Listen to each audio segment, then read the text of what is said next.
Final Fantasy XIV is a game that's been out for almost 7 years now. In that time, the meta of the game has evolved and the most efficient way to play has progressed towards one idea: damage per second. Every class is incentivized to do as much damage as possible, whether you are a tank, healer, or DPS. Players are doing more damage than ever in the current expansion, Shadowbringers. This can lead to tank and healer players feeling like they're playing a role they didn't sign up for. Why should a tank have to focus on DPS? Why should a healer have to focus on DPS? In this video, I want to address an idea that's been pushed for years but never outright enforced. Is every job a DPS? Let's get into it. Before we talk about current day classes, it's important we talk about how we got to the point we're at today. Let's start with tanks. In the old days of A Realm Reborn, tanks were focusing more on defense and mitigating damage rather than maximizing their damage output. When everyone was new to FF14 and the meta wasn't super defined, the idea of a tank was pretty simple: reduce as much damage as possible. It wasn't until Xenosis Vex's notorious aggressive tanking style video that the idea of maximizing damage on a tank really hit the masses. Greetings friends, welcome to my guide on warrior tanking. And it was met with quite a bit of criticism. People were still in the mindset of a tank being a tank, a job that mitigates damage and reduces stress on the healers as much as possible. When we talk about healers, A Realm Reborn healer design wasn't very friendly to healers that wanted to put out damage.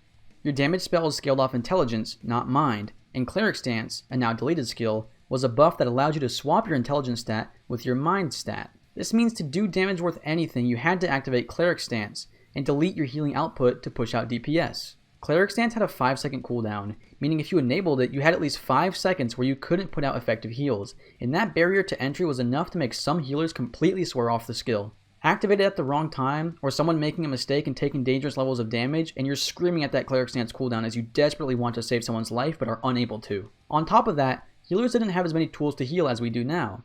In ARR, you were mostly relying on Cure and Physic. Your off-global cooldown heals were pretty limited. Scholars did have a nice time with Lustrate though. So in ARR, tanks and healers weren't incentivized to put out competitive damage, nor did players really want to.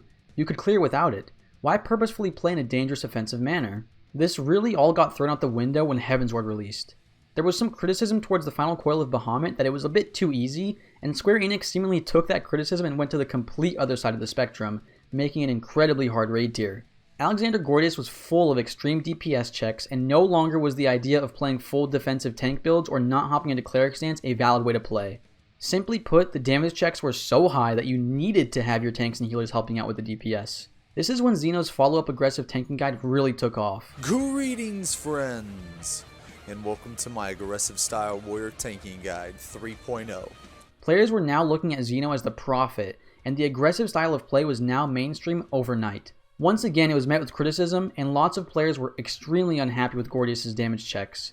Gordias' legacy is that of destroying the raiding scene, with more players quitting raiding or the game as a whole than ever before. But for those players that stuck around and adapted to the damage-focused gameplay, they got to cement the DPS meta into Final Fantasy XIV forever.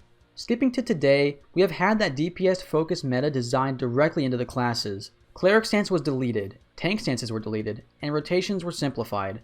Doing damage as a healer and maximizing your damage as a tank is now standard play, and is encouraged by most players. There are of course still players hanging on to that nostalgia of the old days where they didn't have to do damage and could play as a pure healer, but that's not how the game's meta works anymore. Objectively, doing damage as a tank and a healer is now expected of you when reaching endgame. Healing damage as a healer has been made easier than ever, with all healers having literally 3 DPS buttons: your dot in the form of Dia, Biolysis, and Combust, your damage spell in the form of Glare, Broil 3, and Malefic 4, and your AoE skill in the form of Holy, Art of War, and Gravity. For added flavor, you also have a Size, Energy Drain, and Earthly Star. Similarly with tanking, you no longer have a defense versus offense oriented design, and now simply have a completely offensive toolkit. You still have mitigation cooldowns, and of course reducing damage is very important, but gone are the days of sitting in tank stance, nerfing your damage output to reduce your damage intake. You will now always do the maximum damage possible with every skill you press, and are expected to perform a damage rotation as a tank. So that leads us to the question, is every job a DPS?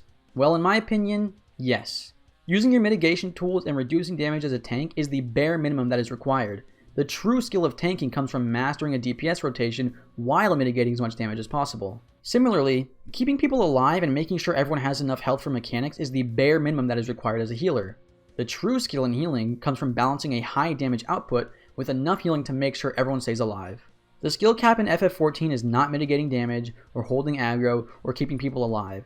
The skill cap is doing that while also maximizing your DPS. So in a way, every single job's goal is to do as much damage as possible, and in that goal, they became DPS jobs. The way I see it, as a tank, you're a DPS with threat management and mitigation tools, and as a healer, you're a caster DPS with healing tools to make sure people don't die. This is a meta that is also reinforced by FF Logs, the website the FF14 community uses to compare themselves to other players and learn how the best players are playing. We don't rank healers by how much healing they're doing, we rank them by their DPS. In fact, healers actually aim to have an extremely low healing parse, doing the bare minimum of healing required. As we all know, any HP above 1 is just luxury, so as long as people aren't dead, any more HP is just a buffer for extra damage. Tanks are also ranked by their DPS, and not by how much damage they took or how much damage they mitigated. The meta of Final Fantasy XIV has fully embraced DPS, and when improving at the game and looking to perform well, your goal is damage, not healing or tanking. That's all I've got for you today, friends. If you liked this video, leave a like. If you didn't, a dislike. Make sure to subscribe and hit the notification bell to stay up to date with my content, and check out my Patreon if you want to support me further. Follow me on Twitch for live streams, Twitter for tweets, and join my Discord to engage with me directly. All links are down in the description. Thanks so much for watching. Peace!